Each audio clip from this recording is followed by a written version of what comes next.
ఇంకెక్కడ జగన్మోహన్ రెడ్డి గ్రాఫ్ అండి. 10 జిల్లాలో 10 సీట్లకు 7 సీట్లతో ఉంటే ఇంక మీకే తెలియాలా జగన్మోహన్ రెడ్డి గ్రాఫ్ ఉందా లేదా అని. ఏంటి మొన్న మహానాడు కూడా కడపలో పెట్టారు.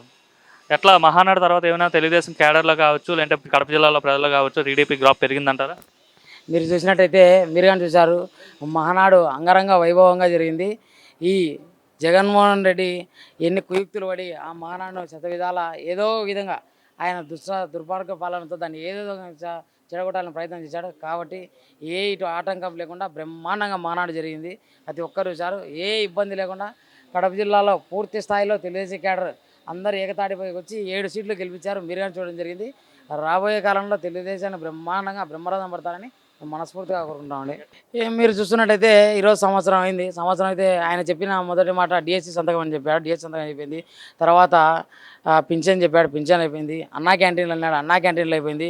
నిన్న చూస్తే తల్లికి వందనం అన్నాడు, తల్లికి వందనం ప్రతి ఒక్కరికి దాదాపు 60 లక్షల పైసలకు తల్లి వాళ్ళ అకౌంట్ పడినాయి. ఈ పొద్దు చూస్తే స్కూల్ టైం ఓపెన్ కరెక్ట్ టైంలో వేసాడండి. ఖచ్చితంగా అది అందరికీ మంచి అని మేము అనుకుంటున్నాము. ఇంకా రేపు ఆగస్టు కల్లా ఉచిత బస్సు ప్రయాణము మహిళలకు 1500 కూడా తొందరలోనే వస్తానని మేము మనస్ఫూర్తిగా అనుకుంటున్నామండి. ఆయన 5 ఏళ్ల పరిపాలనలో ఏముందంటే వేరేది ఏం లేదు, ఓన్లీ విధ్వంసం తప్ప, దార్శికం తప్ప, దౌర్జన్యాలు దోపిడీలు తప్ప వేరేది ఏం లేదు. ఒక అభివృద్ధి కానీ ఒక సంక్షేమం కానీ ఏ విధమైన సంక్షేమం లేదు.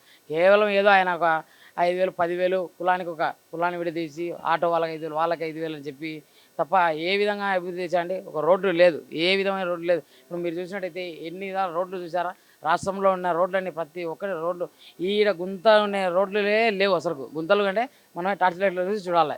ఇంకా ఈ విధమైన అంటే జగన్మోహన్ రెడ్డితో పోల్చుకుంటే సంవత్సరం లోపలనే మనకు ఈ విధంగా సంక్షేమం తిక్కు అభివృద్ధి తిక్కు ఇన్ని వస్తున్నాయి. ఇంకా ఏం కావాలండి మనకు? చూపించారు కదండి ఆయనకు, సినిమా చూపించి ఇంట్లో కూర్చోబెట్టారు. ఆయన చూపిస్తాడు సినిమా, ఆయన చూపించేసి ఏమండి దొంగలు ఏ కేసులైనా అరెస్ట్ చేస్తారా? అది ఏ కేసులు అరెస్ట్ చేస్తారని మేము చెప్పాల్సిన అవసరం లేదు. సింగయ్య కేసులు అరెస్ట్ చేస్తారా, ఏది మద్యం కేసులు అరెస్ట్ చేస్తారా? 32 కేసులు ఉన్నాయి. 32 కేసులు ఏ కేసులైనా అరెస్ట్ చేయవచ్చు. అరెస్ట్ చేయడం అయితే ఖాయం, ఇబ్బంది లేదు.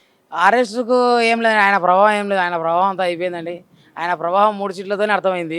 రేపు వచ్చి ఆ 3 సీట్లు రావు. ఆ పులివెందులో కానీ ఆయన కానీ ఓడిపోవడం గ్యారెంటీ. పులివెందుల్లో ఖచ్చితంగా ఓడిస్తారండి. ఆయన 90,000 మెజార్టీ అన్నారు. అందరూ లాస్ట్లో ఉన్న లీడర్లు కానీ వాళ్ళ పార్టీలోనే బెదిరించి వైపు చేర్పించుకున్నారు. ఈ పొద్దు 90,000 మెజార్టీని 60,000కి తెచ్చారు. 60,000 తగ్గించడం పెద్ద కష్టం కాదండి. ఈ పొద్దు రాజీనామా వేసి పోటీ చేయమనండి, గెలుస్తా అంటే ధైర్యం ఉంటే అతన్ని రాజీనామా చేయడు అతను.